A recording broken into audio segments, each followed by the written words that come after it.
Maharashtra crime news 10च्या प्रेक्षकांना माझा नमस्कार। महायुतीच्या मंत्रिमंडळ विस्तारावर देवेंद्र काळे यांची नाराजी, एक विश्लेषण। महाराष्ट्र विधानसभेत महायुतीला मिळालेल्या पूर्ण बहुमतानंतर मुख्यमंत्री आणि मंत्र्यांच्या निवडीसाठी लागलेला विलंब हा महाराष्ट्र विकासाला खीळ बसण्यास कारणीभूत ठरत आहे। या विलंबामुळे जनतेत नाराजीचा सूर उमटू लागला आहे। विशेषतः 3 दिवसापूर्वी झालेल्या मंत्रिमंडळ विस्तारामध्ये युतीतील घटक पक्षातील मंत्र्यांना 2.5 वर्षाचा कालावधी दिला जाण्याच्या बातम्यांनी मतदारांमध्ये नाराजी आणखी वाढवली आहे। पप्पू काळे यांचे स्पष्ट मत। कुळगाव बदलापूर विकास समितीचे अध्यक्ष श्री देवेंद्र उर्फ पप्पू काळे यांनी आपल्या चॅनेलवर या संदर्भात आपले विचार व्यक्त केले। त्यांनी म्हटले की मंत्री महोदयांचा कालावधी त्यांच्या कार्यक्षमतेवर अवलंबून असला पाहिजे। जर महायुतीच्या घटक पक्षाच्या नेतृत्वाला जनतेने निवडून दिलेल्या आमदारांच्या कार्यक्षमतेवर विश्वास नव्हता तर त्यांनी अशा आमदारांना उमेदवार म्हणून पुढे आणू नये। 2.5 वर्षाचा कालावधी एक अविश्वास। श्री काळे यांच्या मते मतदारांनी आमदार 5 वर्षासाठी निवडून दिले असताना आणि सरकारला पूर्ण बहुमताने निवडून दिले असताना घटक पक्षाच्या नेतृत्वाने 2.5 वर्षाचा कालावधी ठरवणे हे लोकशाहीच्या तत्त्वाशी विसंगत आहे। हे एक प्रकारचे अविश्वास दर्शवणारे आहे। सरकार चालवणे किंवा मंत्रिपद देणे हे आउटसोर्सिंग नाही आणि कोणत्याही मंत्र्याचा कार्यकाळ निश्चित करण्याचा अधिकार एकट्या पक्ष नेतृत्वाला नाही, असे ते म्हणाले। संविधानिक अधिकार आणि जनतेची भावना। श्री देवेंद्र काळे यांनी संविधानात मंत्री महोदयांच्या कार्यकाळाबाबत काही निश्चितता नसल्यामुळे पक्ष नेतृत्वाने स्वतःहून कार्यकाळ ठरवणे हे चुकीचे असल्याचे स्पष्ट केले। हे निर्णय घेत असताना त्यांनी जनतेच्या भावना लक्षात घेतल्या पाहिजेत, असे ते म्हणतात। बदलापूर विकास समितीचे विचार। बदलापूर विकास समितीचे अध्यक्ष श्री देवेंद्र काळे यांनी युतीच्या घटक पक्षाच्या नेतृत्वाने घेतलेल्या निर्णयावर तीव्र निषेध व्यक्त केला आहे। त्यांनी म्हटले की 2.5 वर्षाचा कालावधी ठरविण्यात आलेला निर्णय हा मतदारांच्या भावना दुखवतो। हे लक्षात घेता जर सरकारने जनतेच्या अपेक्षांची पूर्तता करायची असेल तर त्यांना अधिक पारदर्शकता आणि विश्वासार्हता दर्शवावी लागेल। राज्यपालांकडे दाद मागण्याची शक्यता। श्री काळे यांनी सूचित केले की जर परिस्थिती सुधारली नाही तर ते माननीय राज्यपालांकडे दाद मागण्याची शक्यता व्यक्त करतात। हे दर्शविते की स्थिती किती गंभीर आहे आणि जनतेच्या भावनांची कदर न करता निर्णय घेणे किती हानिकारक ठरू शकते। लोकशाहीतील विश्वास। महायुतीच्या मंत्रिमंडळ विस्तारामुळे निर्माण झालेली नाराजी ही केवळ पक्षाची समस्या नाही तर ती संपूर्ण महाराष्ट्राच्या विकासावर परिणाम करणारी बाब आहे। श्री देवेंद्र काळे यांचे विचार यावर प्रकाश टाकतात की निर्णय प्रक्रियेत मतदारांची भावना आणि विश्वास यांचे महत्त्व किती आहे। लोकशाहीत प्रत्येक निर्णय हा जनतेच्या हितासाठी असावा लागतो, अन्यथा त्याचे दूरगामी परिणाम भोगावे लागतात। नमस्कार, मी देवेंद्र उर्फ पप्पू काळे। तुमचा अतिशय सुंदर प्रश्न आहे की मंत्रिमंडळ विस्तारानंतर युतीतल्या तिन्ही पक्षांच्या नेत्यांचं असं म्हणणं आहे वार्तापत्राच्या माध्यमातून की 2.5 वर्षे आम्ही मंत्रिपद देऊ। आता आपण जर सरकार म्हणजे आमदार 5 वर्ष निवडून दिलेले आहेत आणि 5 जणांना सरकार चालवायचं ही त्यांची जबाबदारी आहे युतीच्या घटक पक्षांची। आणि असं असताना ते डिक्लेअर करतात की 2.5 वर्षासाठी आम्ही प्रथम मंत्रिपद देऊ आणि त्याच्यानंतर दुसरे 2.5 वर्ष मंत्री देऊ। म्हणजे हे शासन कॉन्ट्रॅक्टवर चालवणार का? संविधानिक अधिकार असा मंत्री महोदयांना आणि संविधानिक अधिकाराच्या मंत्री पोस्टसाठी जर तुम्ही टेम्पररी बेस अवलंबून असाल तर ही प्रायव्हेट नोकरी झाली ना मंत्रिमंडळांची। म्हणजे चुकीचं आहे ना। एखाद्या मंत्र्यांनी तुम्ही दरवर्षी मंत्री महोदयांची कार्यशाळा घ्या, त्यांचं प्रगती पुस्तक तपासा आणि त्यांच्या विभागामध्ये त्यांनी काम केले की नाही बघा, त्याच्यानंतर त्याच्यावर निर्णय घे की त्या व्यक्तीला परत पुन्हा कंटिन्यू करायचं की नाही मंत्रिपदावरती। पण तुम्ही सुरुवातीला म्हणता की आमच्याकडे 40 आमदार निवडून आले आहेत, फक्त 60 आमदार निवडून आले आहेत, आमच्याकडे 130 आमदार निवडून आले आहेत, तर आम्हाला प्रत्येक संधी देणं भाग आहे।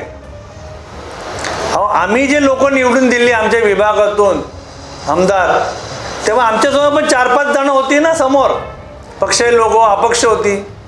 तर आम्ही एक ठराविक व्यक्तीला का निवडून दिलं?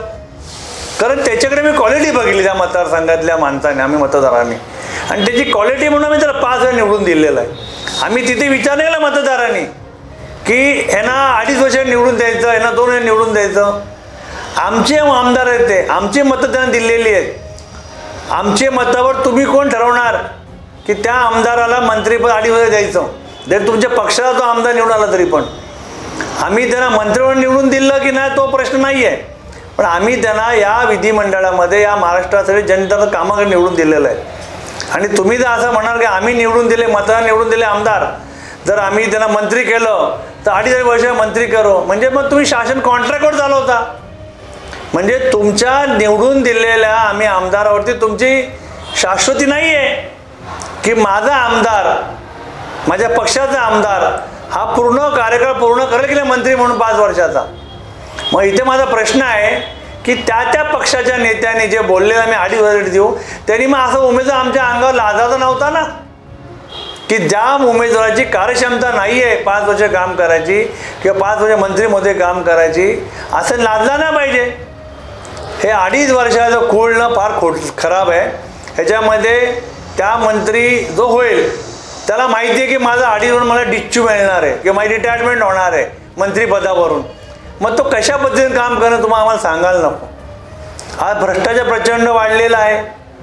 कुठे पण गेलं तर काही कामं होत नाही आहेत, प्रशासन ऐकत नाही आहे, शासन दबाव टाकते प्रशासनावरती, असं प्रशासनाचं म्हणणं आहे. आलं की प्रशासन काय म्हणतो 6वा मजला 6वा मजला 6वा मजला. हा 6वा मजला बाहेर काढला गेला मंत्रिमंडळ गेल्या कार्यकाळामध्ये महाराष्ट्राच्या.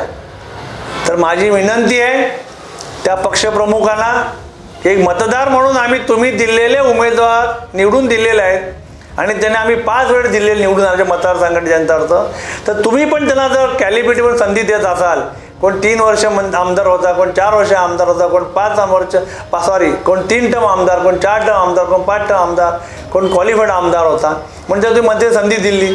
तुम्ही पण ती गाळणीच घेतली ना की 132 मधून 60 मधून 40 मधून लोक निवडायची 5-10.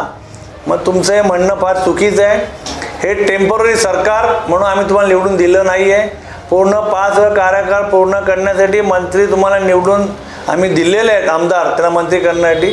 त्यामुळे आमचं असं म्हणणं आहे आमच्या NGOचं आणि जनितार्थ की तुम्ही हे 2.5 वर्ष 1 वर्ष बारीने, हा धंदा नाही आहे, हा बिझनेस नाही आहे, हा जनितार्थ तुम्ही घेतलेलं सामाजिक काम आहे.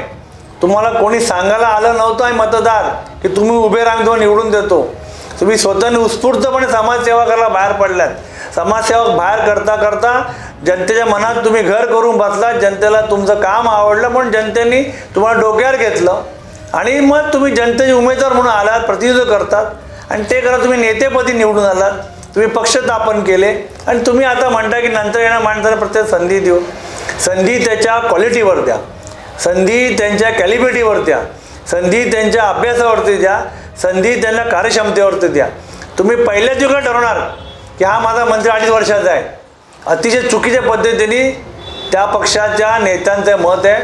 माझी आपल्या माध्यमातून विनंती आहे की तुम्ही त्यांची क्वालिटी बघा, त्यांची कार्यक्षमता बघा, त्यांचा अभ्यास बघा, जनहितार्थामध्ये त्यांचा मान किती आहे बघा आणि त्या कामाची शैली बघा, त्यांचा प्रश्न अंकुश किती झाला ते बघा आणि त्याच्यावर ठरवा की त्याला किती वर्ष ठेवायचं किती होणार. पहिले तुम्ही बोलून चालणार नाही. यू कांट जज द पीपल फर्स्ट टाईम.